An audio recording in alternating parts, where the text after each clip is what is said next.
أعوذ بالله من الشيطان الرجيم. بسم الله الرحمن الرحيم. الحمد لله رب العالمين.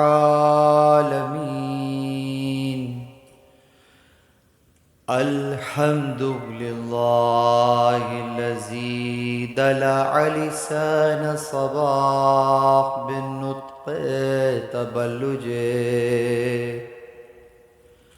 وصرها قطع الليل المظلم بغياهب تلجلجه وأتقنا صنع الفلك الدوار في مقادير تبرجه وشعشع ضياء الشمس بالنور تعججه الذي دل على ذاته بذاته وتنزه عن مجانسة مخلوقاته وجل عن ملائمة كيفياته الذي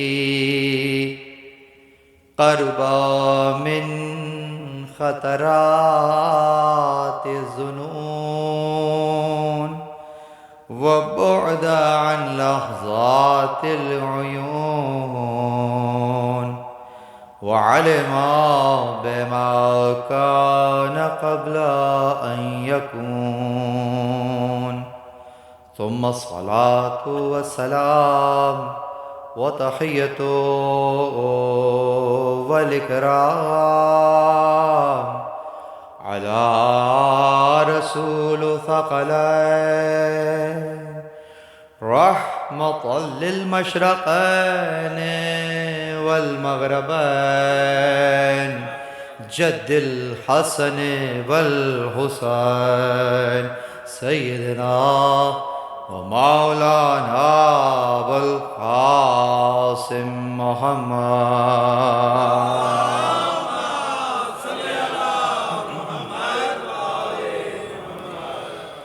وأهل بيته الطيبين الطاهرين المعصومين المظلومين المنتجبين الذين أذهب الله عنهم الرجس وطهرهم تطهيرا.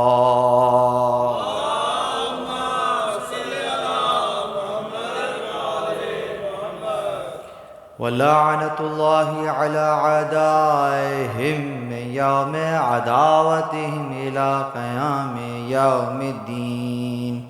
أما بعد، قال الله سبحانه وتعالى في محكم كتابه المجيد وفرقانه الحميد. بسم الله الرحمن الرحيم. يا أيها الذين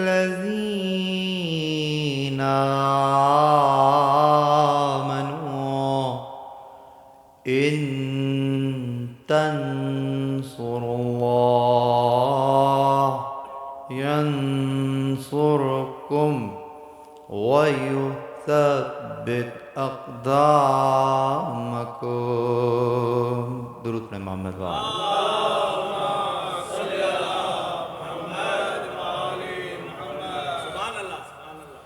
الحمد لله الذي جعلنا من المتمسكين بالقرآن الكريم وبولاية أمير المؤمنين وآئمة المعصومین علیہم السلام۔ درود پڑھیں محمد وآل محمد۔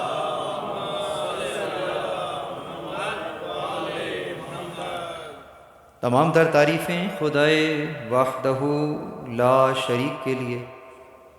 درود اور سلام محمد اور اہل بیت محمد علیہ الصلاۃ والسلام کی ذوات مقدسہ پر۔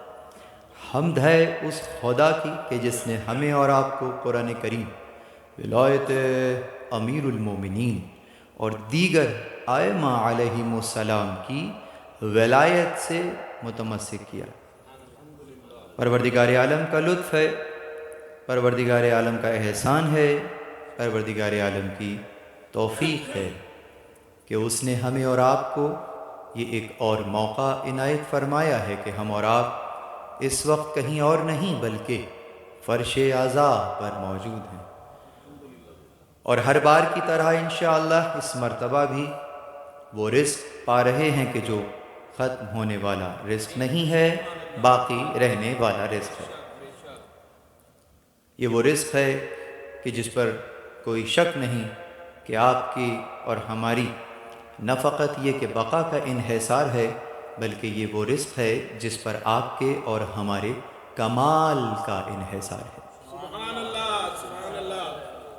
پروردگار عالم مخلوقات کی طرف نسبت دیتے ہوئے جو فعل انجام دے لطف کہلاتا ہے۔ گزشتہ مجالس میں تذکر دیا تھا، یاد دلایا تھا۔ اب اگر ہر وہ کام جو پروردگار عالم مخلوق کی طرف نسبت دے کر انجام دے لطف ہے، تو یقیناً اس اعتبار سے اس نے آپ کو اور ہمیں خلق کیا، تو پہلا لطف تو یہی ہے کہ ہم عدم میں تھے، اس نے چاہا تو وجود میں آ گئے۔ سبحان اللہ، سبحان اللہ۔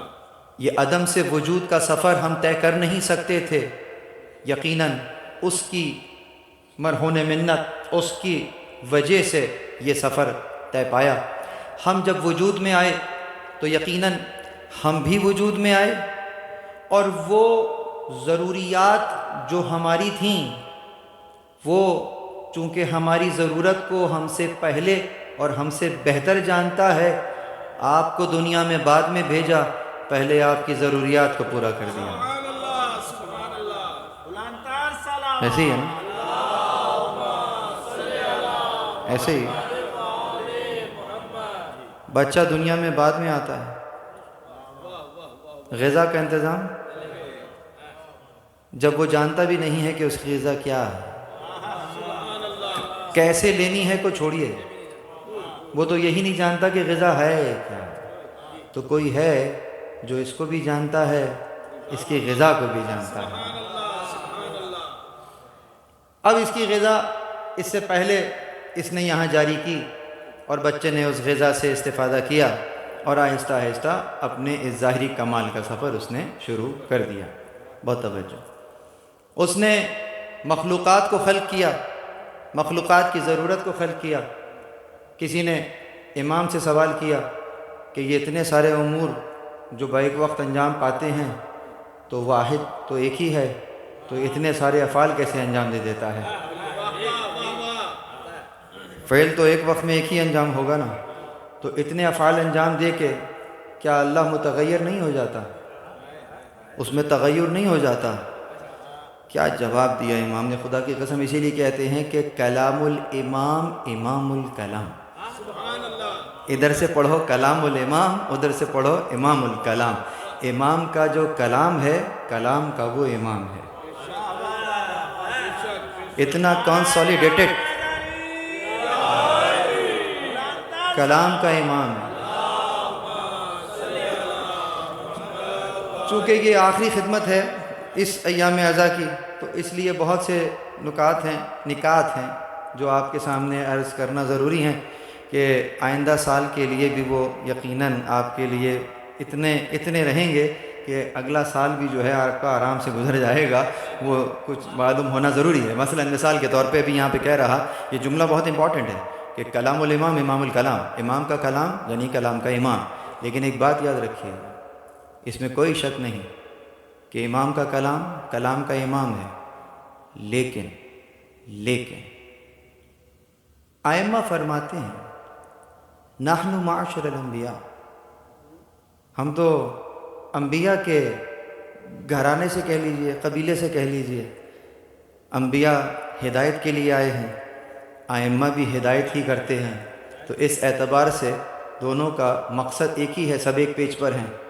کہتے ہیں کہ ہمیں امرنا، ہمیں حکم دیا گیا ہے ان تکلم الناس علی قدر عقولہم، کہ ہم لوگوں سے ان کی عقلوں کے مطابق بات کریں۔ ہمیں حکم دیا گیا ہے، ہمیں امر کیا گیا ہے کہ ہم لوگوں سے ان کی عقل کے مطابق بات کریں۔ دیکھیں بات باریک ہے، اس لیے سمجھانا ضروری ہے۔ اس کا مطلب ہے کہ امام جب بات کر رہے ہیں تو کس کی عقل کے مطابق بات کر رہے ہیں؟ مخاطب کی عقل کے مطابق بات کر رہے ہیں، ٹھیک ہے۔ اچھا، اب یہ بات تو طے ہے کہ امام کا کلام کلام الامام ہے، اس میں کوئی شک نہیں ہے، لیکن ہمیں یہ دیکھنا ہوگا کہ وہ کلام کس کے سامنے کیا جا رہا ہے۔ اس کلام سے امام کی فضیلت اور امام کا اصل مرتبہ پہچاننا مشکل ہوگا، اس لیے کہ وہ کلام تو سامنے والے کو دیکھ کر کیا گیا ہے۔ اس کلام میں مخاطب کا مرتبہ تو نظر آ جائے گا، لیکن اس کلام سے خاطب کا مرتبہ نہ دیکھ لینا، کیونکہ وہ تو اپنی سطح سے نیچے آ کر بات کر رہا ہے۔ اگر اس کے مرتبے کو دیکھنا چاہتے ہو، اس کے کمال کو دیکھنا چاہتے ہو، تو دیکھو جب وہ پروردگار سے مناجات کرتا ہے تو کہاں پر آ کے بات کرتا ہے؟ درود پر محمد و آل محمد۔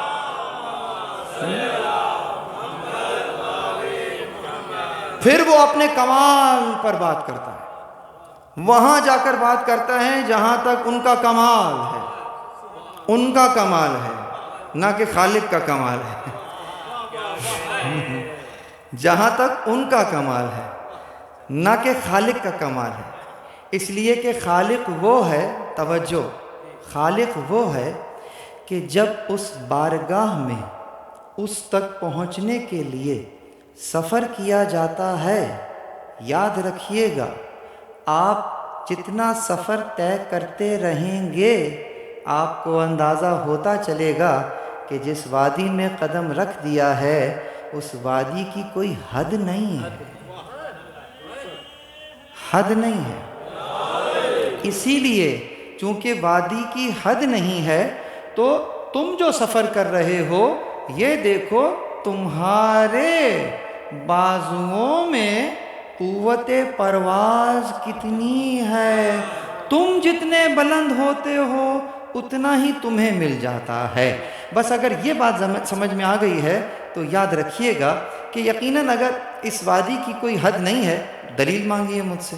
آپ کہیں کہ آپ تو اتنی بڑی بات کر رہے ہیں، ائمہ کی بات کر رہے ہیں، ان کو نہیں سمجھ میں آیا یا وہاں تک کی بات نہیں۔ یس، ایسا ہی دلیل نے قرآن سے، دنا فتدل وکان قاب قوسین او ادنا۔ دنا کا مطلب قریب ہونا بھی ہوتا ہے، اسی سے دنیا بنتا ہے۔ الدنیا تو دنیا، بڑھا، پھر کچھ اور آگے بڑھا، یعنی پہلے دنا ہوا پھر فتدلہ ہوا، دنا فتدلہ، توجہ ہے، دنا قریب ہوا، فتدلہ کچھ اور آگے بڑھا۔ سوال، پہلے ہی وہاں تک کیوں نہ بڑھ گیا؟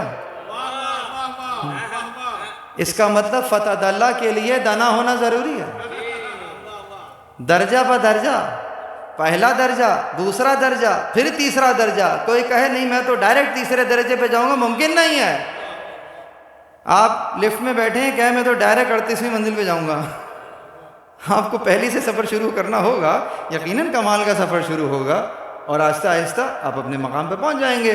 تو دنا پھر فتدلہ، تو فتدلہ کے لیے دنا ہونا ضروری، جب ہوگا تو پھر فتدلہ ہو گیا، پھر کچھ اور آگے بڑھ گیا۔ لیکن یہ جو کچھ اور آگے بڑھ گیا تو اب فاصلہ کتنا رہ گیا؟ کہا قاب قوسین او ادنا، 2 کمان یا کچھ کم۔ یہ اندازے کون لگا رہا ہے؟ آپ اور میں اندازے لگائیں سمجھ میں آتا ہے، وہ جو عالم الغیب ہے وہ اندازے نہیں لگاتا ہے، لیکن اگر وہ یہاں اندازہ لگا رہا ہے بات کو مجہول چھوڑ رہا ہے، یعنی اگر میری جانب سفر ہو رہا ہے تو او ادنا کچھ کا فاصلہ رہ گیا، یہ کون سا فاصلہ ہے جو رہ گیا سمجھیے، یعنی پہنچنے والا وہاں پہنچا لیکن اس کے بعد بھی فاصلہ رہ گیا، یہی بتلانا ہے تم جتنے بلند ہو جاؤ فاصلہ پھر بھی رہ جائے گا، وہ خالق ہے یہ مخلوق ہے، درود بر محمد وآل محمد، یہ فاصلہ وہ خالق ہے یہ مخلوق ہے، وہ یہ محتاج ہے وہ غنی ہے، تو یہ فاصلہ کبھی ختم نہیں ہو سکتا۔ اسی لیے یہ نہیں کہا جا سکتا کہ جناب انہوں نے اسے ویسا پہچان لیا جیسا وہ ہے، یہ دعویٰ نہ کوئی نبی کر سکتا ہے نہ کوئی فرشتہ، یہاں تک کہ جو فرشتہ اس سے احکامات لے رہا ہے وہ بھی اس کی ذات کی حقیقت نہیں جانتا۔ اس لیے کہ جب یہ دعویٰ کر دیا جائے کہ میں نے خالق کو ویسا پہچان لیا جیسا وہ ہے تو وہ تمہارے فہم میں آ گیا، گویا محدود ہو گیا۔ جب مخلوق نے خالق کا احاطہ کر لیا تو پھر وہ خالق کہاں رہا جو محدود ہو کر فہم میں آ جائے؟ درود پر محمد وآل محمد۔ خالق ہی تبھی ہے۔ پھر دلیل مانگیے مجھ سے۔ اسی لیے جب میرا مولا اکثر مقام پہ صادق آل محمد کبھی درود پڑھتے تھے یا کبھی حمد کرتے تھے، ثنا کرتے تھے، فرماتے تھے الحمدللہ کما ہوا اہلو، حمد ہے اس کی جس کا وہ اہل ہے، جیسا وہ اہل ہے ویسی ہی اس کی حمد ہے۔ بس عزیزوں، یعنی اس انداز سے اگر دیکھیں تو پوچھنے والا بات تو یہاں سے نکلی تھی نا کہ کلام الامام امام الکلام، تو یقیناً امام کا کلام جو ہے وہ کلام کا امام ہے۔ کسی نے مجھے سوال کر لیا تھا کہ یہ کیسے ہو سکتا ہے، ان کا تو کلام جیسا کوئی کلام ہو ہی نہیں سکتا ہے، لوگوں کی عقل کے نیچے آنا، نیچے تو ہوتا ہی کچھ نہیں ہے، سب کچھ اوپر اوپر ہوتا ہے۔ سمجھانے کے لیے بات بتا رہا ہوں، آپ کو اگزامپل دے کے سمجھا دیتا ہوں۔ یہ بتائیے جب اسکولوں کا نصاب بنایا جاتا ہے اور کوئی بہت ماہر تعلیم ہو جس سے ماہر کوئی دنیا میں ہو ہی نہیں، جب وہ نصاب بنائے گا تو ہر جماعت کے لیے نصاب بنائے گا نا، اور جس جماعت کے لیے وہ نصاب بنائے گا جب پہلی جماعت کے بچے سے بات کرے گا تو یقیناً پہلی جماعت کے لحاظ سے بات کرے گا یا نہیں کرے گا، لیکن جو بات کر رہا ہوگا ایسے کر رہا ہوگا کسی میں مجال نہیں کہ ایسے بات کر سکے۔ اس انداز سے کہیں گے کہ کلام الامام امام الکلام، یعنی جو کلام کر رہا ہے، جس سے کر رہا ہے، جس کو موسٹ اپروپریٹ کہتے ہیں، وہ انداز اپنایا ہوا ہے کہ دلوں کو بات چھو رہی ہے، سمجھ میں آ رہی ہے، لیکن یہ امام اپنے کمال پر بات نہیں کر رہے، اس کی عقل کے مطابق بات کر رہے۔ اسی لیے جب ایک شخص نے پوچھا کہ کیا اللہ اس پوری دنیا کو ایک انڈے میں بند کر سکتا ہے، تو اس کو جواب دیا کیوں نہیں، بلکہ وہ یہ کر چکا ہے۔ کہا یہ کیسے ہو گیا؟ کہا تیری آنکھ کتنی ہے، اس میں پوری دنیا آ گئی ہے یا نہیں آ گئی ہے؟ درود پڑھے محمد وآل۔ ایسے کر چکا ہے۔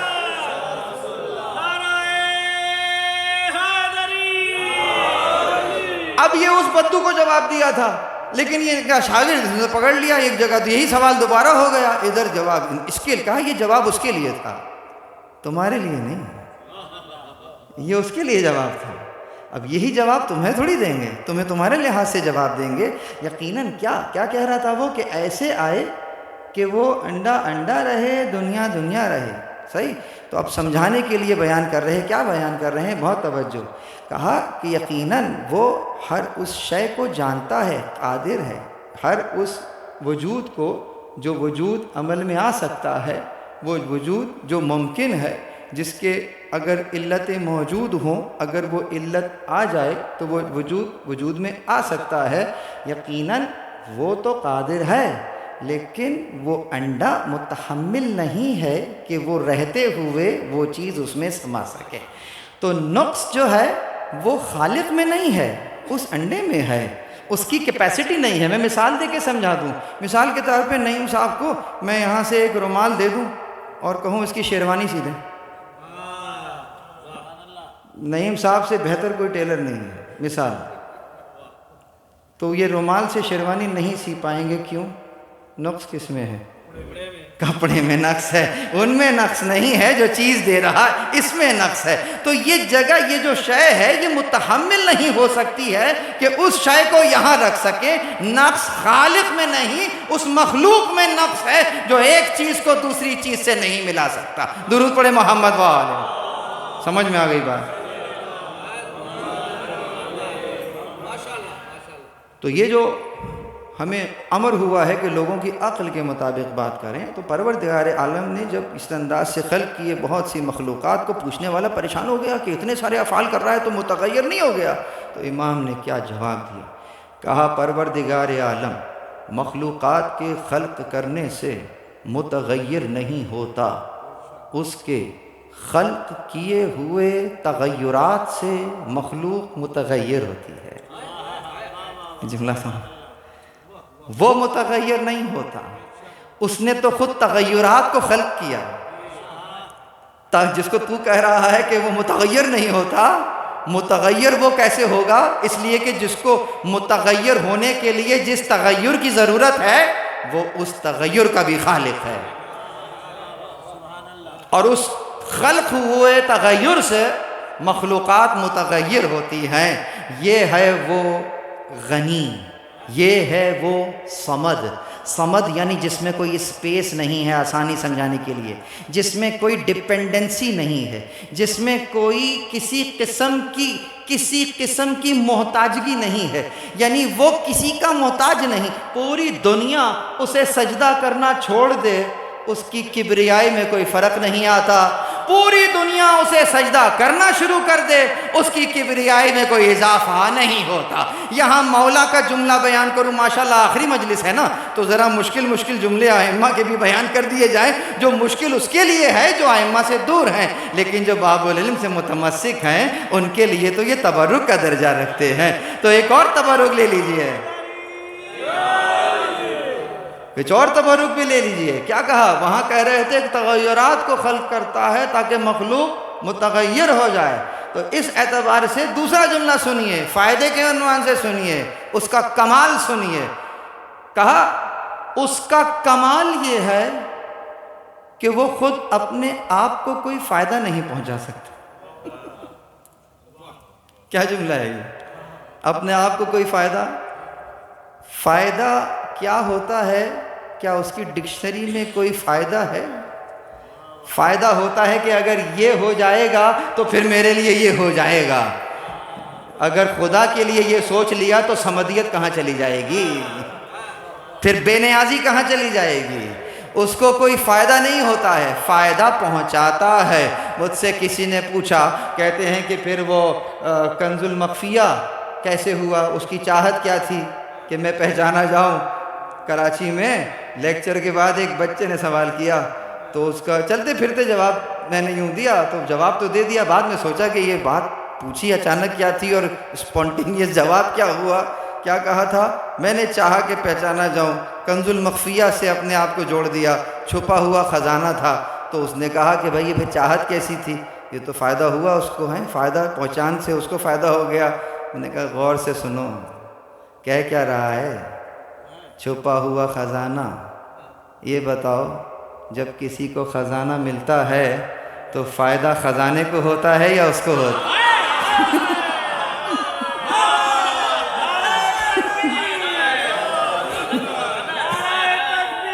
اللہ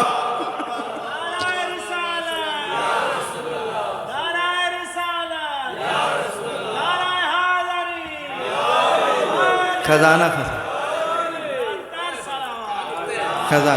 ہے نا.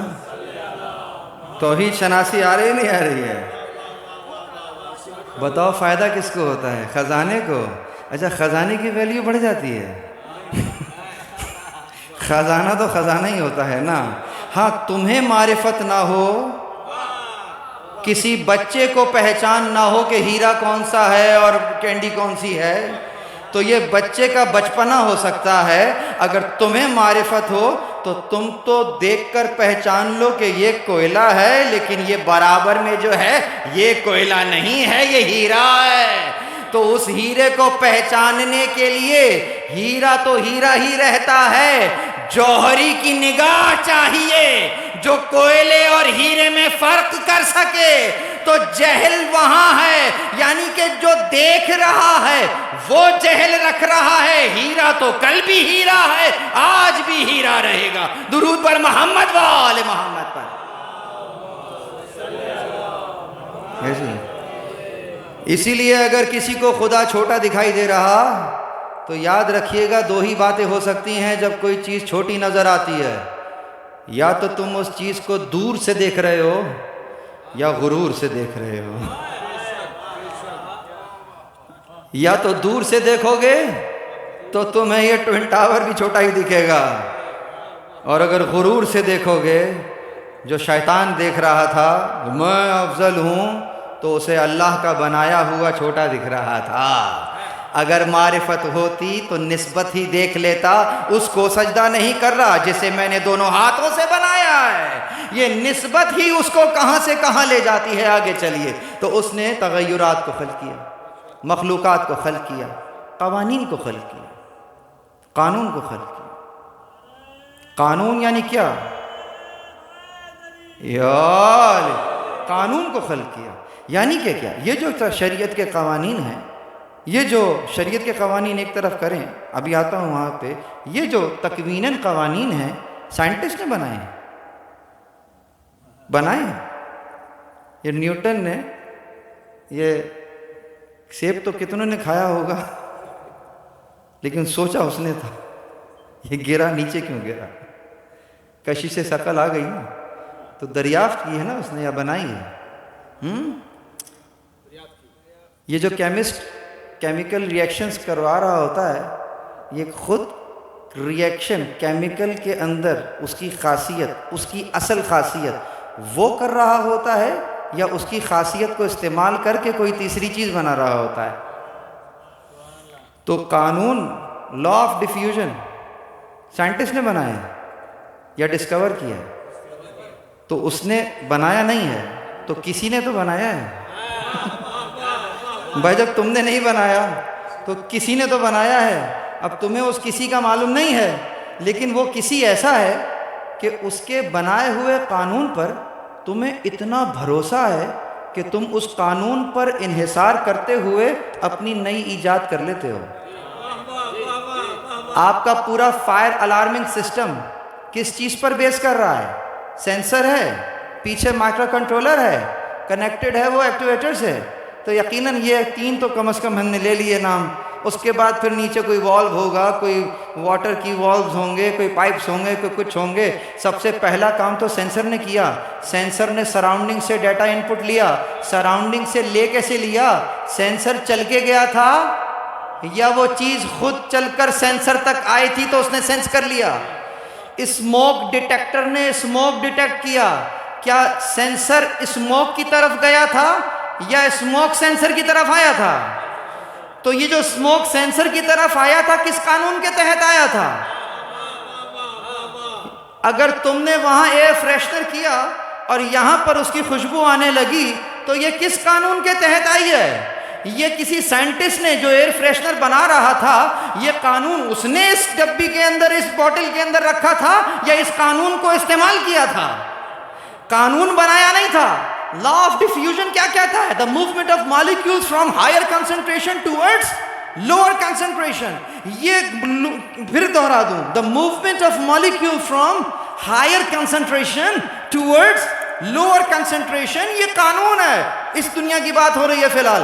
تو یقیناً اگر یہاں یہ قانون ہے کہ جو ہائر کنسنٹریشن ہے وہ خود بخود جانتی ہے کہ اس مالیکیول کو کہاں جانا ہے. اس کو ہاتھ پکڑ کے بتانے کی ضرورت نہیں ہے، یہ اپنا راستہ خود دیکھتی ہے. اسی کو تم نے بنیاد بنا کے اپنی نئی ایجاد کر ڈالی ہے. اب بتاؤ، یہ جس کسی نے بنایا ہے اس کسی کا اتنا پرفیکٹ قانون ہے کہ جس پر تمہارا ایمان ہے، اعتقاد ہے، تو یاد رکھو وہ جو کسی ہے جو اس ذرے کے لیے قانون بنا رہا ہے یہ ذرہ افضل ہے یا تم افضل ہو، تو وہ کسی ذرے کے لیے تو قانون بنائے، تمہیں ایسے ہی چھوڑ دے گا؟ ذرہ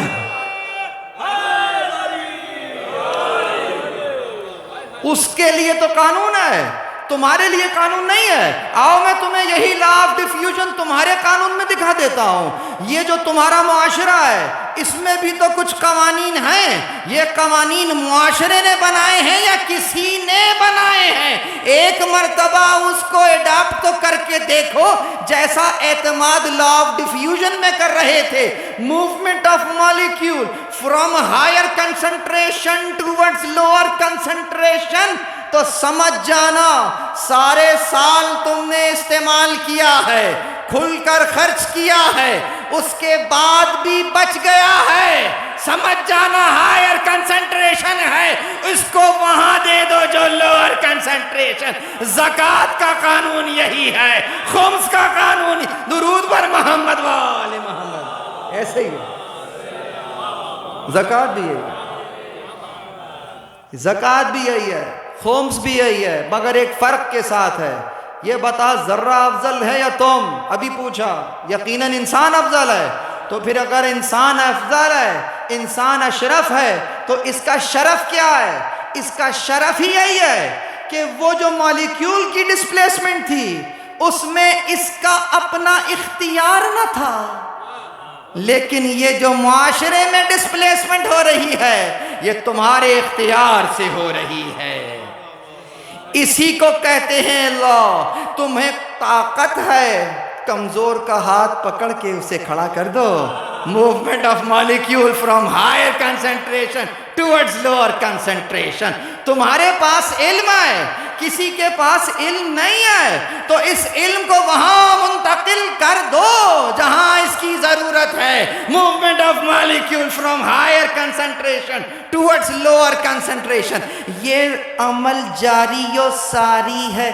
کہیں آپ کے ہاں کسی چیز کی ہائر کنسنٹریشن ہے، کبھی میرے پاس کسی چیز کی ہائر کنسنٹریشن ہے، اسی چیز کو آپ جوڑ دیتے ہیں معصوم کی حدیث سے، اِنَّا لِلَّهِ عِبَادًا يُخَصُّهُم بِالنِّعَمِ لِمَنَافِعَ الْعِبَادِ۔ اللہ نے مخصوص کیا ہے بندوں کو نعمت کے ذریعے سے تاکہ لوگ اس سے استفادہ کریں۔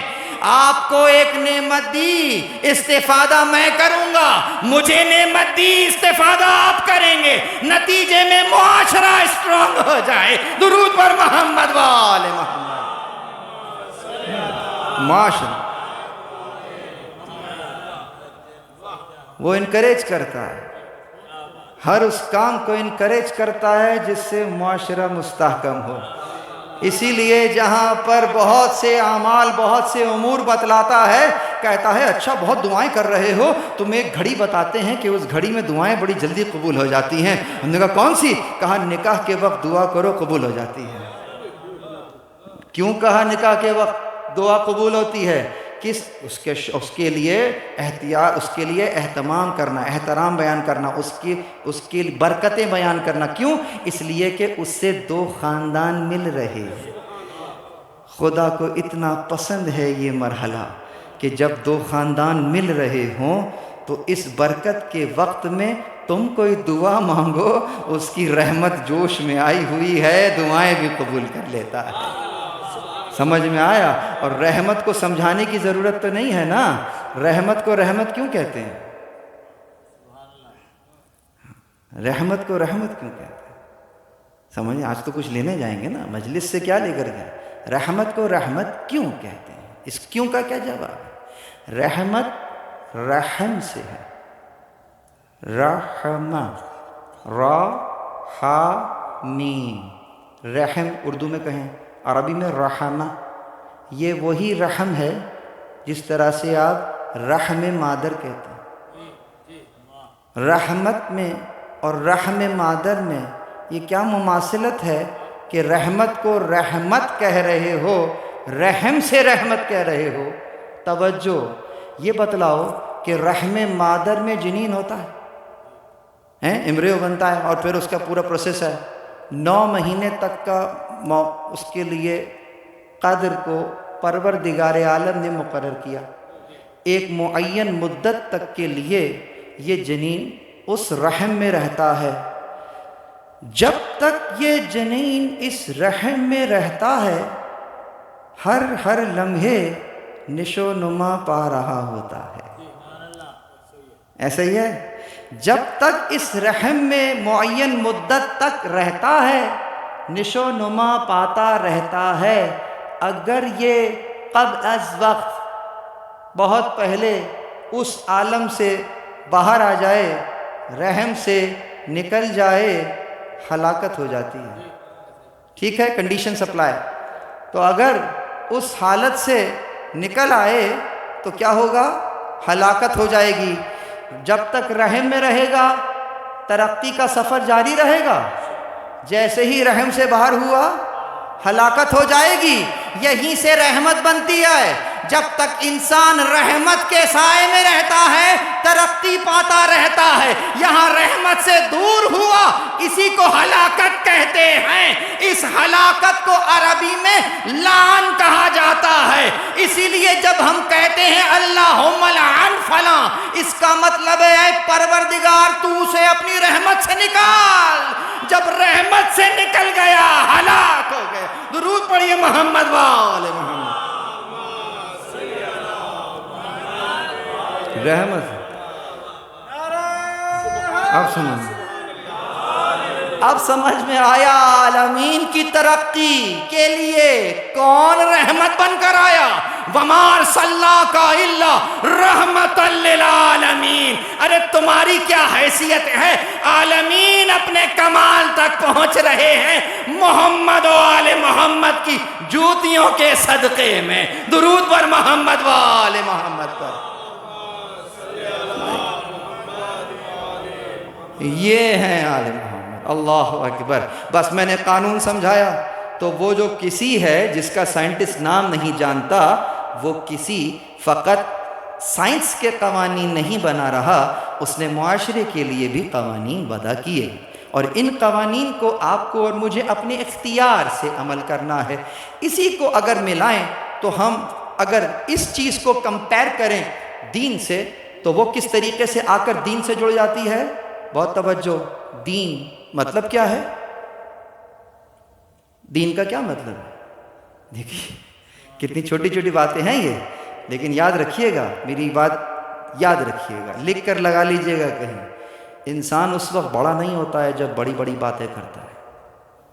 انسان اس وقت بڑا ہوتا ہے جب چھوٹی چھوٹی باتیں سمجھنے لگتا ہے. تو ہم چھوٹی باتیں سمجھنے کے لیے بیٹھے ہیں. دین کو دین کیوں کہتے ہیں؟ دین دینن سے، دین دال یا نون، یہی اصل لفظ تو یہی ہے. دین. دین کسے کہتے ہیں؟ دین عربی میں جائیے، اس میں ایک لفظ ہے، اس کا معنی قرض. اللہم اقض عنا الدین ہے نا. اللہم اقض عنا الدین کہ مقروض کا قرض ادا کر دے. تو دین قرض ہے. قرض کا کیا مطلب ہے؟ اور قرض سے دین کا تعلق کیا ہے؟ دینن تو قرض کو کہتے ہیں. یہ جو آپ دین کہہ رہے ہیں تو قرض، ہم نے تو سنا تھا مکمل ضابطۂ حیات. وہ اصطلاح کا معنی ہے وہ اصطلاحی معنی ہے، وہ چھوڑ دیجئے، بات کی بات ہے. پہلے تو لفظ کا معنی بتاؤ. قرض ہے. قرض کا دین سے کیا تعلق ہے؟ بہت آسان، بہت سمپل. میں نے پہلے بھی مثال دی تھی. مجھے گاڑی کی ضرورت ہے، ماجد بھائی سے ہم نے گاڑی لے لی ان کی ایک دن کے لیے. ٹھیک ہو گئی بات، بہت اچھی کنڈیشن ملی ہے. ایک دن استعمال کی، دوسرے دن واپس کرنی ہے. قرض لی تھی نا، واپس کر رہا ہوں. بتاؤ کم سے کم حق کیا ہے اس قرض کا جو لیا ہے؟ جیسا لیا ہے ویسا دے دو. سمجھ میں آئی؟ دیکھیں جیسے ہی میں نے کم سے کم حق یہ ہے، یہ کم سے کم حق ہے، یہ کم سے کم حق ہے کہ جیسا لی ہے ویسے ہی دے دینا. لیکن اس کو اور بڑھا کے دے دو تو کیا جا رہا ہے؟ ٹنکی شنکی فل کر دو، کوئی سروس کرا دو، فریگرنس چھڑک دو، بیٹھ کر ماحول بنا ہوا ہو تو وہ شکریہ کے ساتھ بھی دے دو تو کیا جا رہا ہے؟ اچھا ہے، دل بڑا ہو جائے گا، کل پھر دے دیں گے جب مانگو گے. تو اس انداز سے یہ حق تو یہ تو احسان ہے نا، یہ تو اچھا ہے، یہ کرٹیسی ہے. لیکن کم از کم حق کیا ہے؟ واجب کیا ہے؟ وہ تو مستحب تھا. واجب یہ ہے جیسا لیا تھا ویسا ہی دے دو میاں. پوری ٹنکی نہ فل کرنا، جتنی تھی اتنی تو کر کے دے دو، خالی کر کے تو نہ دو. یہ اگر سمجھ میں آ گیا ہے نا تو اب یہ بتاؤ یہ آنکھ جو لی تھی تم نے بنائی تھی یا کہیں سے لی ہے؟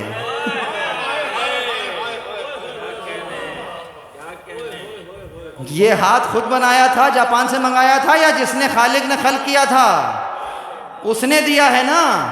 اس نے دیا ہے تو دے ہی دیا ہے یا واپس بھی جانا ہے؟ اچھا واپس بھی جانا ہے، یعنی کہ اس موجود کو لے کر یہاں بیٹھے ہوئے ہو، واپس بھی لے کے جانا ہے. تو بس یاد رکھنا جیسا لیا تھا ویسا ہی واپس کرنا. یہ قرض ہے، جیسا بے گناہ ہاتھ لیا تھا گناہگار کر کے واپس نہ کر دینا. درود پر محمد وآل محمد پر. دین سمجھ میں آ رہا؟ یہ ہے دین. دین یہ ہے، دین یہ ہے. اب سچ پتا چلے گا. آنکھ اس نے دی ہے، سب کچھ دیکھتی ہے، لیکن اگر چاہو کہ وہ جو چاہتا ہے وہ دیکھو گے تو یہ واقعی قرض کو لوٹا رہے ہو. اگر ہاتھ اس نے دیا ہے وہ جیسے چاہتا ہے استعمال کرو تو پھر یقیناً قرض کو لوٹا رہے ہو. اسی لیے جو دین کے رہبر قرار پا رہے وہ ہیں کہ جن کے لیے وہ کہہ رہا وَمَا تَشَاءُونَ إِلَّا أَن يَشَاءَ اللَّهُ. تم تو کچھ چاہتے ہی نہیں ہو، وہی چاہتے ہو جو اللہ چاہتا. درود پر محمد وآل محمد. وہی چاہتا ہے، وہ جو چاہتا ہے وہ جو چاہتا ہے تم وہی چاہتے ہو. اور نہ فقط وہ چاہتے ہو تو پلٹ کر پروردگار عالم کا بھی اس کا ریوارڈ دیکھو. یہاں سے وہ چاہتے ہیں جو وہ چاہتا ہے. پلٹ کر پروردگار عالم ان سے کہتا وَمَا رَمَيْتَ إِذْ رَمَيْتَ وَلَكِنَّ اللَّهَ رَمَى. جو تم نے پھینکا تم نے نہیں پھینکا، اللہ نے پھینکا. گویا اللہ اس کے فعل کو اپنا فعل کہہ رہا. تم نے نہیں کیا، میں اللہ کہہ رہا میں نے کیا. درود پر محمد وآل محمد. توجہ ہے یا اللہ بخش رکھ. توجہ ہے، یہاں تک چلتے رہیے.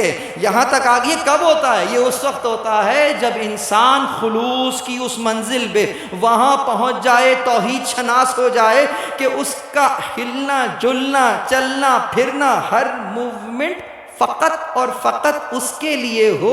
جب عمل اتنا خالص ہو تو خالق کہتا ہے اس نے نہیں کیا میں نے ہی کیا ہے. اب آؤ ذرا قرآن میں دیکھتے ہیں کس کس کے عمل کو اللہ نے اپنا عمل کہا ہے. ایک طرف ہمیں نظر آ رہے ہیں رسول اللہ سے بات ختم نہیں ہو رہی، شروع نہیں ہو رہی ہے. ذرا پیچھے چلو. رسول اللہ کی پرورش کا معاملہ ہے. رسول اللہ کی کوئی پرورش کر رہا ہے اور کہنے والا کہہ رہا علم یجد کا یتیمن فآوا. ہم نے تمہیں یتیم جانا، ہم نے تمہاری پرورش کی ہے. درود پر محمد وآل محمد. اس کی ہاں پڑھ دیں. ہم نے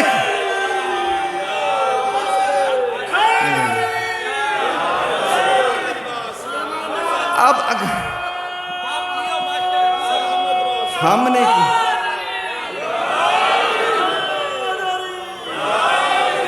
اب بتاؤ رسول اللہ کا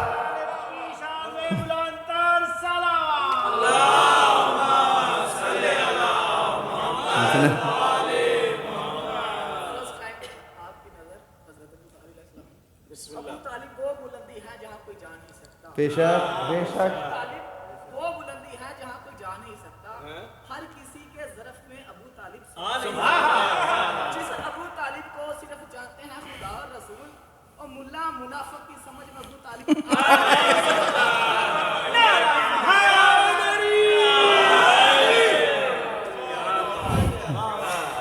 وہ تو میں بیان کر چکا ہوں کہ مظروف کے لیے ظرف کی مطابقت کا ہونا ضروری ہے.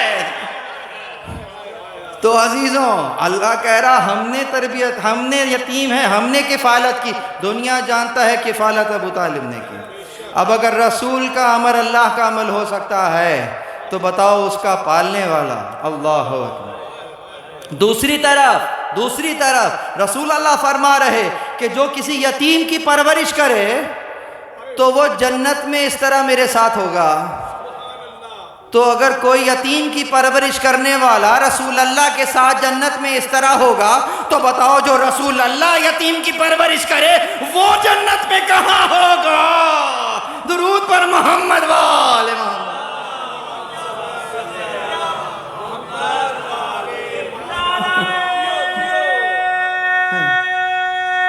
ایسے ہی ہے، خود ان کی پرورش، وہ خود یتیم ہے۔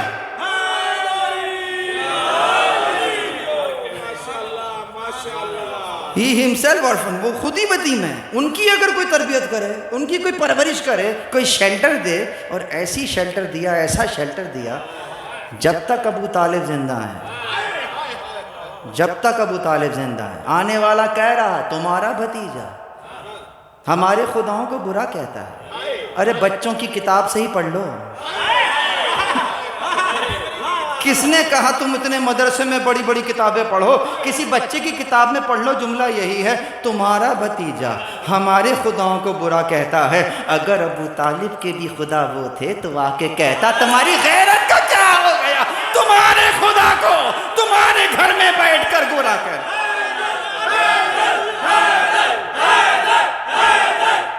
تمہارے گھر میں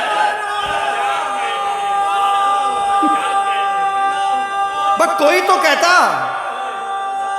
کوئی تو کہتا۔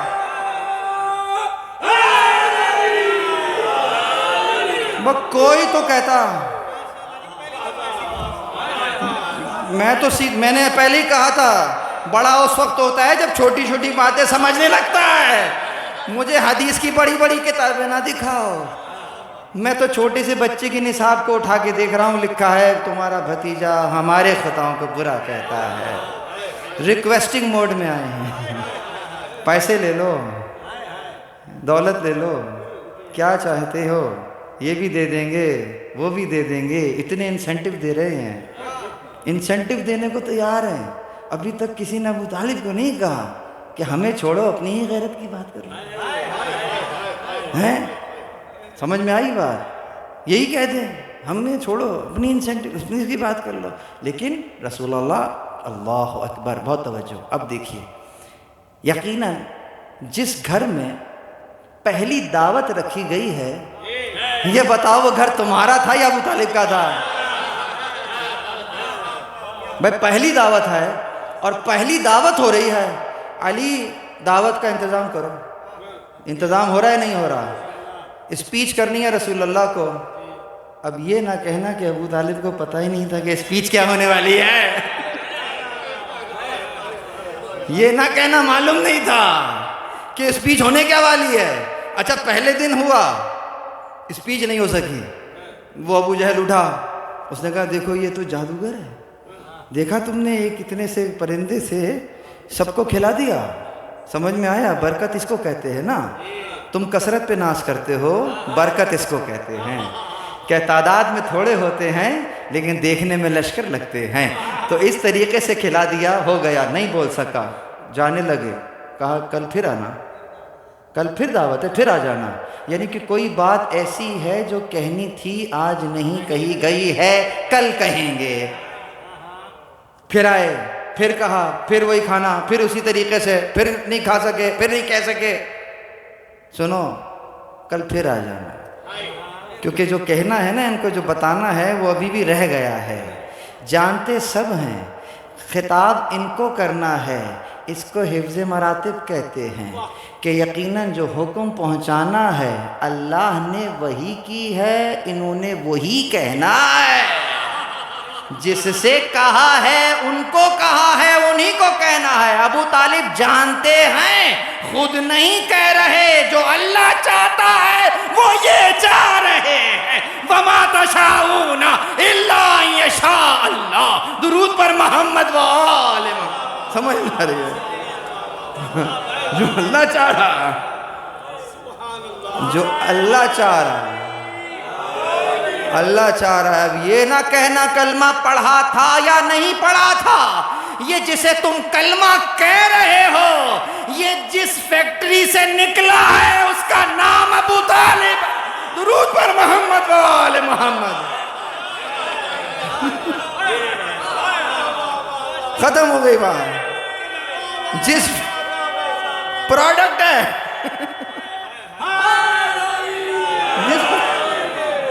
جس پروڈکٹ سے نکلا، جس فیکٹری سے یہ پروڈکٹ نکلی ہے، اس فیکٹری کا نام ابو طالب ہے۔ اچھا مجھ پر نہ جائیے ذرا کتابیں کھولیے، اب بھی آ جائیں، ہمارے بچوں کو بھی پتہ ہونا چاہیے۔ ابو طالب تو چھوٹے ہیں نا، جائے ان کے بھی اوپر چلے جائیں، عبد المطلب پہ چلے جائیے۔ یہ بتائیے کہ حضرت ہاجرہ نے وہ تو صحیح میں تو ایک صفہ سے مروہ گئیں، مروہ سے صفہ واپس آ گئیں، بات ختم ہو گئی۔ ایسا ہی ہوا نا۔ یہ 7 چکر کس نے رکھے؟ حاجیوں سے پوچھو، یہ جو 7 بار آ جا رہے ہو، کس نے کہا ہے کہ یہ 7 مرتبہ کرو؟ رسول اللہ نے کہا ہے؟ دی آنسر از بگ نو، جی نہیں۔ تو پھر کس نے کہا ہے؟ جاؤ جا کے دیکھو۔ یہ جو کعبے کے گرد 7 چکر لگا رہے ہو، یہ 7 چکر کس نے کہے ہیں؟ رسول اللہ نے؟ The answer is big no again. کس نے کہے ہیں؟ جاؤ جا کے تاریخ میں دیکھو، وہ ذات حضرت عبد المطلب کی ذات ہے جو صفا اور مروہ کے درمیان اور کعبے کے گرد 7 چکر کو متعین کر رہی۔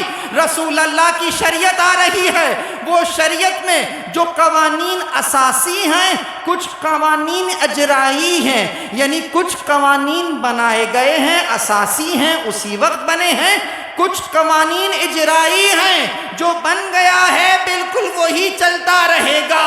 وہ قانون بنایا عبد المطلب نے، انڈورس کیا رسول اللہ نے، بے نہیں وہی ہے جو وہی کہتی ہے۔ درود پر محمد و آل محمد۔ وہی ہے، سمجھ میں آیا؟ مطلب کی شان میں بلند تر سلام۔ اسی نے کہا، وہی قوانین ہے، انڈورسمنٹ ہے۔ جہاں معصوم کی فکر ہے، جہاں وحی کھڑی ہوئی ہے، وہ وہی کہہ رہے ہیں جو وحی کہہ رہی ہے۔ وحی اور وحی کے اندر کیا بہترین مماثلت نظر آ رہی، یہ اس خاندان کی برتری ہے۔ آخری بات کر کے بات کو ختم کر دیتے ہیں، اگرچہ میرا موضوع یہ نہیں ہے کہ میں ان کے ایمان پر بات کروں، لیکن سمجھ میں نہیں آتا یہ مسلمان کیسے کہ ایک طرف درود بھیجتے ہیں اور دوسری طرف کافر کہتے ہیں۔ جب درود پڑھتے ہیں اللہم صلی علی محمد وعلی آل محمد کما صلیت علی وعلی، یہ کون ہے؟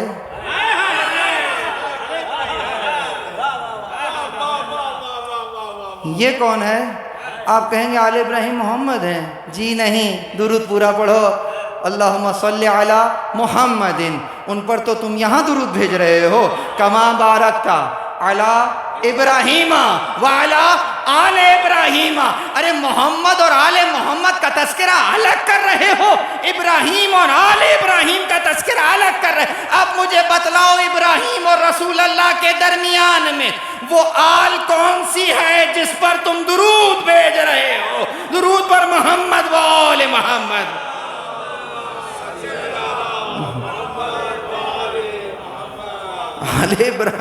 آل ابراہیم یعنی کون؟ آل ابراہیم یعنی عبد المطلب، آل ابراہیم یعنی ابو طالب۔ ایک طرف درود بھیج رہے، اگر نہ بھیجو نماز نہیں ہو سکتی ہے، یعنی جس ابو طالب پر درود نہ بھیجو تمہاری نماز نہیں ہو سکتی ہے۔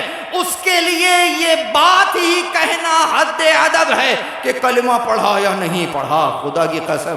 آگے چلیے، آیت کیا کہی پڑھی میں نے؟ ان تنصروا اللہ ینصرکم، اور یہ بات بھی ایمان والوں سے کی ہے، بے ایمانوں سے بات ہی نہیں ہو رہی ہے، بے ایمانوں سے توقع ہی نہیں ہے، یہ تو انہی سے کہہ رہے ہیں ایمان والو اگر تو تم نے اللہ کی مدد کی تو پھر وہ پلٹ کے تمہاری مدد کرے۔ تم دن میں 5 نمازیں پڑھ ڈالو اور ان نمازوں میں 2 مرتبہ کہہ ڈالو ایاک نعبد و ایاک نستعین، تیری ہی عبادت کرتے ہیں، تجھ ہی سے مدد چاہتے ہیں، تم یہ کہتے رہو تجھ سے مدد چاہتے ہیں، تجھ سے مدد چاہتے ہیں، وہ پلٹ کے ایک آیت میں کہہ دیتا ہے اگر تم مدد کرو گے تو پھر میں مدد کروں گا، ورنہ کہتے رہو ایاک نعبد و ایاک نستعین، وہ زمان ہلے گی، بات ختم ہو جائے گی، لیکن مدد نہیں ہوگی۔ مدد کنڈیشنل ہے، اسٹار بنا ہے، نیچے لکھا ہے کنڈیشن سپلائی، ہاں کنڈیشن سپلائی ہے۔ کنڈیشن کیا ہے؟ ان تنصر اللہ ینصرکم، تم مدد، ارے پروردگار میں تیری مدد کروں، میں بندہ، میں مخلوق، تو خالق، میں فقیر، تو غنی، فقیر غنی کی مدد کرے، یہ سمجھ سے باہر ہے۔ وہ کہہ رہا ہے اگر کرو گے تو ہم تمہاری مدد کریں گے، یہ لیجئے۔ اچھا آگے چلیں، یہ تو میں نے آپ کو سورہ محمد کی آیت بیان کی ہے نا، وہاں پہ کہہ رہا ہے ان تنصر، یہ ان جو ہے یہ جملہ شرطیہ ہے نا، ان کنڈیشنز ہے نا، اف کنڈیشنز ہے نا، اف کنڈیشن دین اسٹیٹمنٹ، ان تنصر اللہ اگر یہ فلفل ہو گئی دین اسٹیٹمنٹ ہوگا تو پھر ہم تمہاری مدد کریں گے۔ یہاں پر اس نے اس انداز سے بات کی۔ دوسری طرف ہم لے کے چلتے ہیں آیت کو، یہ سورہ صف کی 14 نمبر کی آیت ہے، یہ سورہ محمد کی 7 نمبر کی آیت ہے، اور ادھر چلیے جو اس سورہ کی صف کی 14 نمبر کی، یہاں 7 اور وہاں 14، ہاں سورہ صف 14 نمبر، سمجھ میں آیا؟ سورہ صف کا نمبر کیا ہے؟ نہیں، آیت کا نمبر 14 ہے، سورہ کا نمبر کیا ہے؟ 61واں سورہ ہے۔ 61 ہجری میں دیکھنا کوئی صف نظر آئے گی؟ ہاں، اور وہ صف ایسی ہوگی کأنہم بنیان مرصوص، کہ جیسے سیسا پلائی ہوئی دیوار ہے۔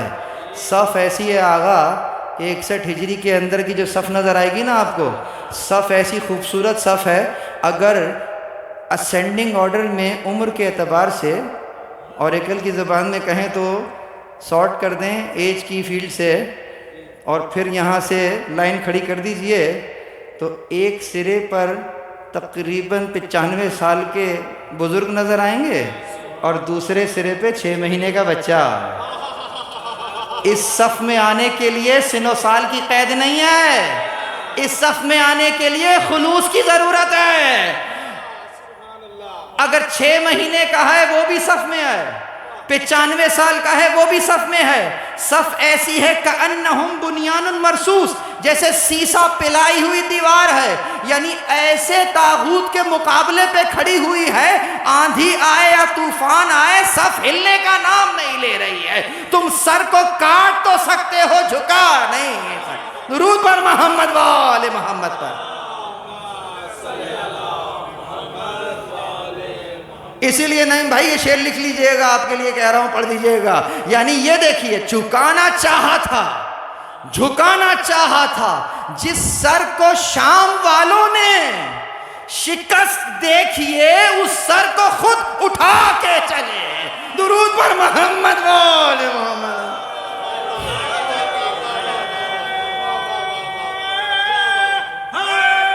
شکست ہے یزید، تیری شکست ہے۔ جس سر کو تو جھکانا چاہتا تھا، تو ہی اس کو بلند کر کے کربلا سے کوفہ، کوفہ سے شام لے کر آیا۔ اللہ اکبر۔ اسی لیے کہا گھوڑے تو دوڑے لاشائے شبیر پہ، مگر تاریخ نے یزید کو پامال کر دیا،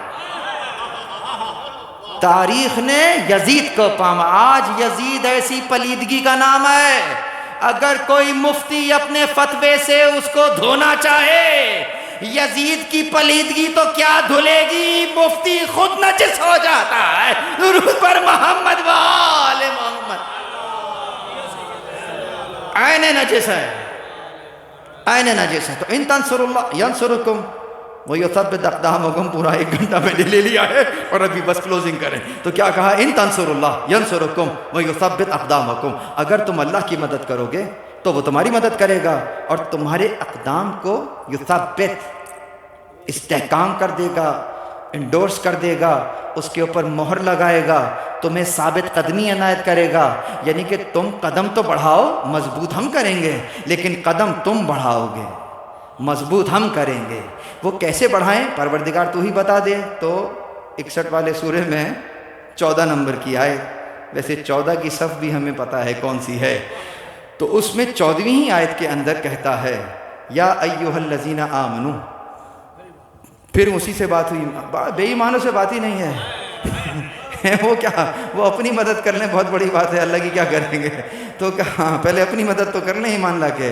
تو کیا کہا کہ کونوا انصار اللہ. اب یہ تو گڑبڑ ہے.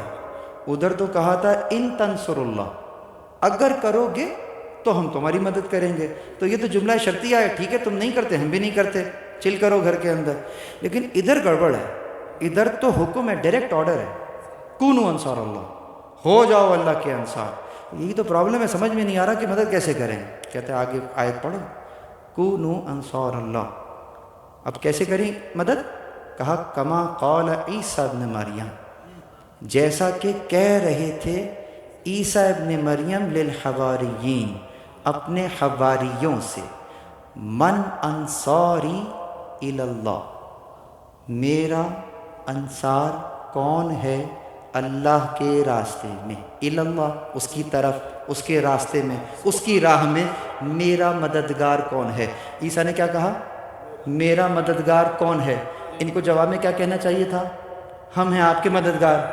مدد کون مانگ رہا ہے؟ عیسیٰ مانگ رہے ہیں نا. تو جواب میں مدد کی ایکنالجمنٹ کس کو ہونی چاہیے؟ عیسیٰ کو ہونا چاہیے نا کہ ہم آپ کے مددگار ہیں. آپ کے مددگار یہی ہونا چاہیے نا. وہ کہہ رہے من انصاری، میرا مددگار کون ہے، تو ہونا چاہیے ہم آپ کے مددگار ہیں. حواریوں کا جواب سنیں. قال الحواریون، حواریون نے کہا، کیا کہا؟ نحن انصار اللہ، ہم اللہ کے انصار ہیں. انہوں نے کہا تھا کون ہے میرا مددگار اللہ کے راستے میں. انہوں نے کہا ہم اللہ کے مددگار ہیں. اس کا مطلب کیا سمجھے؟ یعنی جو عیسیٰ مدد مانگ رہے ہیں وہ کس کے لیے مدد مانگ رہے ہیں؟ اللہ کے دین کے لیے مدد مانگ رہے ہیں. انہوں نے کہا ہم اللہ کے مددگار ہیں. یعنی آپ کی مدد کر کے، آپ کی مدد نہیں اللہ کی مدد ہو رہی ہے. اس لیے کہ جو قانون آپ نافذ کر رہے وہ آپ کا قانون نہیں، اللہ کا قانون ہے. درود پر محمد و آل محمد. سمجھ میں ایسے ہی ہے. اب سمجھ میں آیا کہ معصوم کی مدد کرنا اللہ کی مدد کرنا ہے. اگر امام کہہ رہے تھے حل من ناصر ینصرنا، امام کی مدد کرنا اللہ کی مدد ہے، یعنی اس نظام کی مدد ہے جو اللہ چاہتا ہے نافذ ہو جائے. اس عزاداری کا مقصد کیا ہے؟ امام کی نصرت ہے. امام کی نصرت یعنی کیا؟ یعنی اللہ کی مدد ہے. اللہ کی مدد یعنی کیا؟ یعنی وہ قوانین جو وہ چاہتا ہے معاشرے میں نافذ ہو جائے.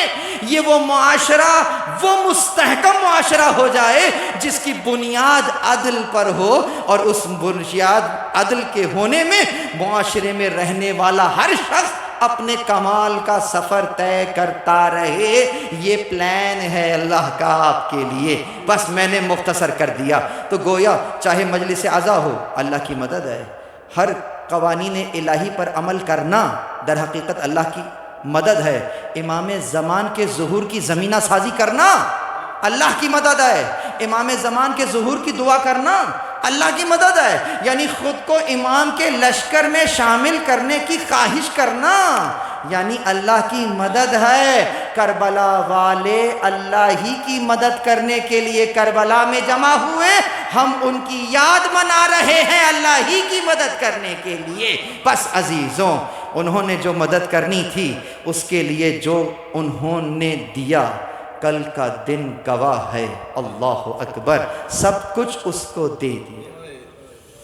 جان بھی دی ہوئی اسی کی تھی. حق تو یہ ہے کہ حق ادا نہ ہوا. اللہ اکبر. لیکن انہوں نے اپنی جان سے دریغ نہیں کیا. اللہ کیا نہیں دیا. کون سا دن گزر گیا آج؟ 11ویں کا دن گزر گیا ہے. 11ویں کا دن جانتے ہیں کون سا دن تھا؟ اللہ اکبر.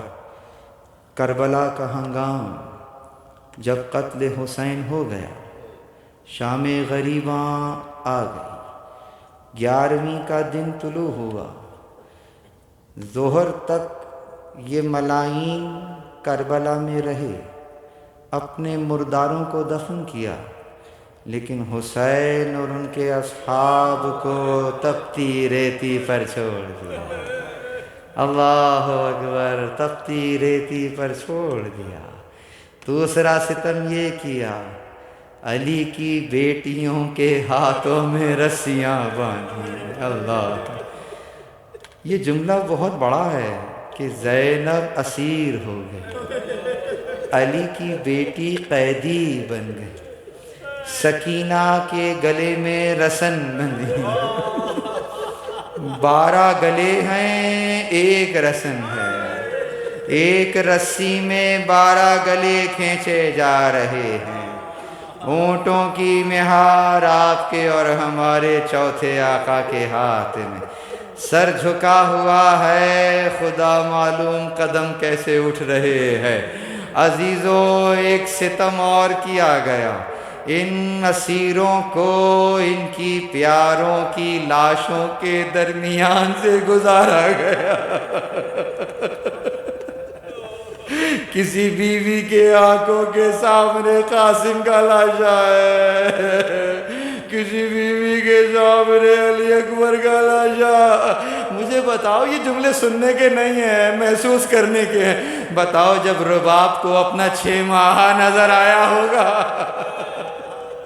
تپتی ریتی پر کربلا کے جنگل میں جب علی اصغر کو اس انداز سے دیکھا ہوگا، بتاؤ ماں کا دل کیا کہا ہوگا۔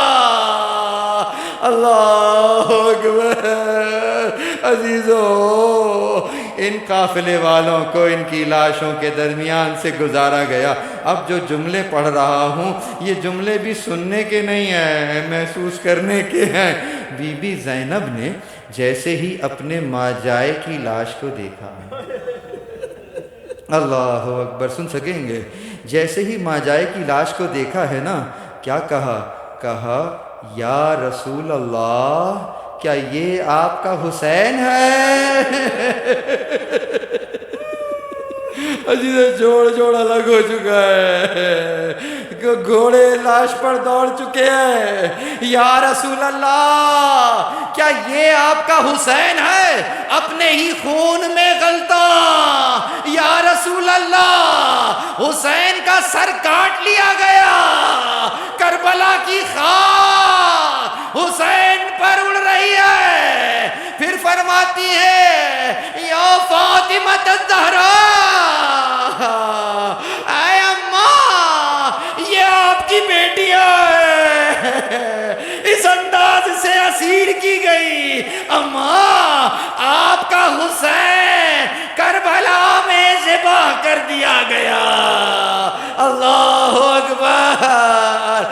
عزیزوں، جب بی بی یہ بیان کر رہی تھی نا، روایت بتلاتی ہے کہ اپنے دشمنوں کی آنکھوں سے آنسو جاری ہو گئے، گھوڑوں کی آنکھوں سے جاری ہوئے آنسو کہ ان کے سم آنسوؤں سے تر ہو گئے، مچھلیوں نے دریا میں گریا کیا۔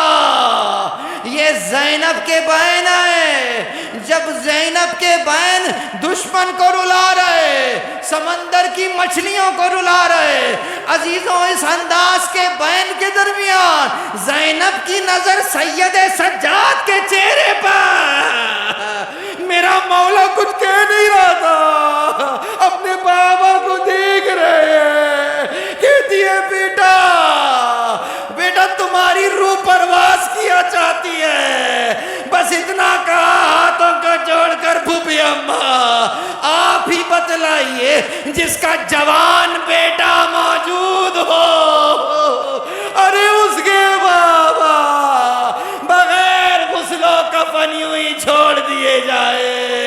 بس عزیزو، قافلہ روانہ ہو گیا، مگر ایک جملہ سنیے گا، بی بی زینب نے سید سجاد کو کیا کہہ کے تسلی دی۔ بی بی زینب نے سید سجاد سے اتنا کہا، بیٹا سجاد، یہ ایک عہد ہے جو ہمارے اجداد سے لیا گیا، میں نے اپنے بابا سے سنا ہے، یہاں قبریں بنیں گی، یہاں مزار تعمیر ہوں گے، رونے والوں خود پر فخر کرو، کہتی ہیں یہاں ہمارے چاہنے والے ان قبروں کی زیارت کے لیے۔ اب جب کربلا جانا بی بی زینب کو مخاطب کر کے ضرور کہنا، بی بی آپ نے یاد کیا ناصر آ گئے ہیں۔ اللہ اکبر۔ انہیں کوفہ پہنچا دیا گیا۔ سوئم کی مجلس ہے نا، کچھ چاہتا ہوں دفن شہداء بیان کروں۔ یہ 12 محرم کو، 12 محرم تھی، آج 11ویں کا دن گزر گیا ہے نا، 12 کی شب ہے، کل دن کی واقعہ ہے۔ کل کے دن کیا دیکھا دیکھنے والوں نے؟ بنی اسد جو کہ ابھی گھروں میں تھے، ان کی عورتیں پانی لینے کے لیے گئی ہیں، دیکھا میدان میں لاشیں ہی لاشیں بکھری ہوئی، ہر طرف لاشیں بکھری ہوئی ہیں، کسی بھی لاش پر سر نہیں ہے، پہچان میں نہیں آ رہی۔ سمجھ میں آ گیا بستی کس کی اجڑی ہے۔ پلٹ کر واپس آئی، اپنے مردوں سے کہا اگر تم نہیں نکلو گے ہم پھاوڑے اور کدال لے کر زہرا کے لال کو دفن کرنے جائیں گے۔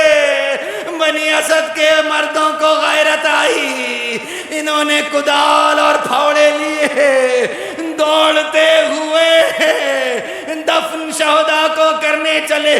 آج تمہیں خدا کربلا لے جائے، وہ منظر آج بھی اپنی آنکھ سے دیکھنا۔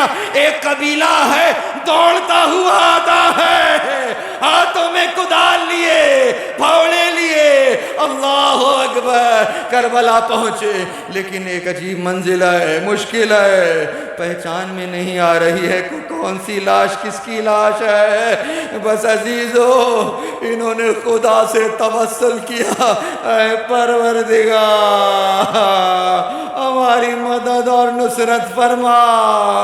کہہ رہا تھا نا اگر تم مدد کرو گے تو وہ بھی مدد کرے گا۔ یہ اپنے گھروں سے نکلے مدد کرنے کے لیے، دیکھو پروردگار نے کیسے مدد کی۔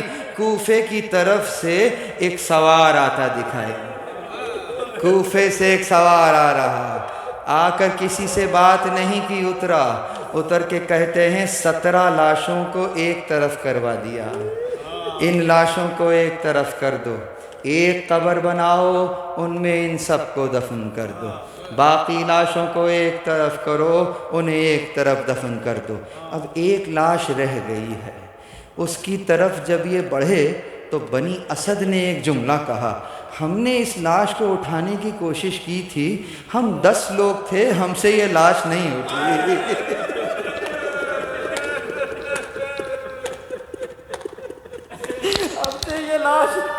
ہم سے یہ لاش نہیں اٹھی، ہم 10 تھے، ہم سے یہ لاش نہیں اٹھی۔ بس عزیزوں، اس انداز سے جب یہ بیان کیا گیا تو کہتے ہیں مولا سامنے بڑھے، آگے بڑھ کر کہا کوئی چٹائی ہے تو وہ دے دو۔ یہ لوگ لاش اٹھانے کے لیے آگے بڑھے، ہاتھ سے روک دیا، کہا وہیں رک جاؤ، انہیں دفن کرنے کے لیے کچھ اور لوگ آئے ہوئے، انہیں دفن کرنے کے لیے کچھ اور لوگ آئے ہوئے ہیں، تم کوئی چٹائی ہو تو دے دو تاکہ میں اپنے بابا کو قبر میں اتار سکوں۔ انتہائی احتیاط کے ساتھ اپنے بابا کے ان ٹکڑوں کو جمع کرنا شروع کرتے ہیں، قبر میں لٹا دیتے ہیں۔ یاد رکھیے گا جاتے ہو نا زیارت کرنے کے لیے، روضہ بہت عالی شان بنا ہے، بس تصور کر لینا کہ وہ جو قبر میں لاشا ہے نا بہت خستہ حالت ہے، لاشا بہت خستہ ہے۔ بس عزیزوں، یہاں پہ قبر بند کی، علی اصغر کو بھی اسی قبر میں دفن کیا۔ مجھ سے ایک صاحب نے کہا، ایک عالم نے کہا مجھے تو رو کر اس بات کا سمجھ نہیں آیا، میں اتنا رویا۔ کیا کہا؟ جملہ بہت سمپل تھا، آسان تھا۔ کہا کربلا میں کھڑا تھا، ایک شخص روتا ہوا میرے پاس آیا، کہنے لگا تم تو عالم دین ہو، تمہیں ضرور پتہ ہوگا، میں بہت دیر سے علی اصغر کی قبر ڈھونڈ رہا، مجھے اصغر کی قبر نہیں مل رہی، نہ گنج شہیدہ میں ہے، بتلاؤ قبر کا۔ بس یہ جملہ سنا آنکھوں سے آنسو جاری ہے، ارے تمہیں علی اصغر کی قبر نہیں ملے گی، اپنے بابا کی قبر ہی میں سینہ حسین پر علی اصغر کی قبر ہے۔ بس عزیزو یہ قبر دفن کیا۔ اس کے بعد بنی اسد نے کہا آپ کا بہت شکریہ، اب ہمیں اجازت دیجیے۔ کہا نہیں، رکو، ایک لاش ابھی باقی ہے۔ کہا وہ کہاں ہے؟ کہا چلو نہر کے کنارے چلو۔ نہر کے کنارے چلو۔ نہر کے کنارے دیکھا گویا ایک شیر ہے، بازو کٹائے دریا کی موجوں کے۔ اللہ اکبر۔ بس عزیزو اس انداز سے وہاں پر بھی ایک قبر کھولی گئی، لیکن اب راوی نے جو منظر بیان کیا فرمایا اسی انداز سے ایک چٹائی پر غازی کے لاشے کو اٹھانا چاہتے ہیں، ایک حصے کو اٹھا رہے ہیں، دوسرا گر رہا، دوسرے کو اٹھاتے پہلا گر رہا۔ اس انداز سے میرے مولا نے ابو الفضل کو دفن کیا۔ اللہ اکبر۔ بہت دیر تک نہ جانے کیا کیا مناجات کی ہے، یعنی کیا کہا ہوگا، یہی کہا ہوگا نا چچا شرابی کا مجمع ہے،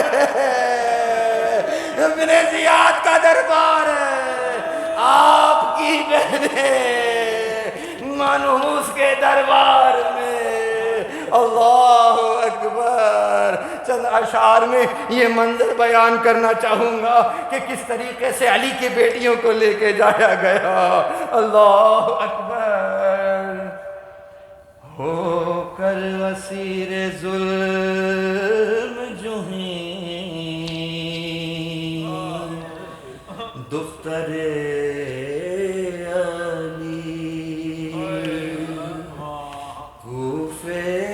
سمت 11 محرم کو جب چلی،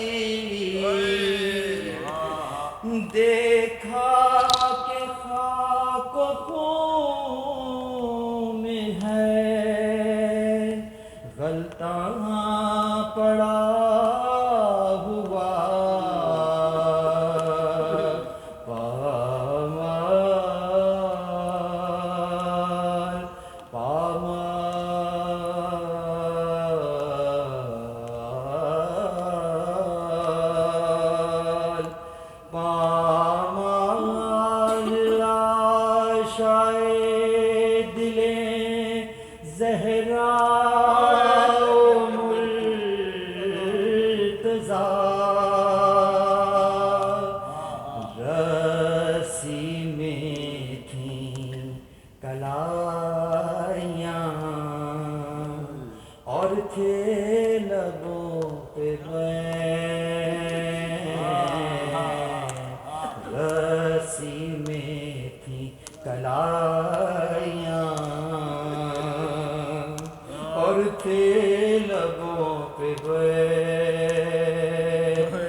اور بھیا تمہاری لاش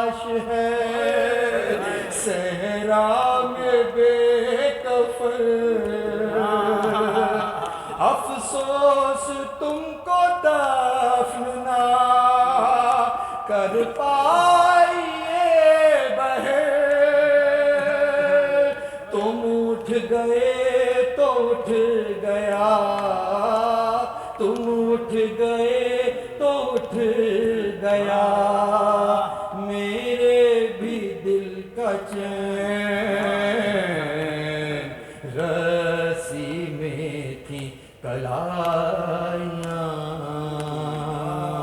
اور تھے لبوں پہ بین، مڑ مڑ کے دیکھتی تھی، مڑ مڑ کے دیکھتی تھی بہن لاش حسین، ماتم حسین۔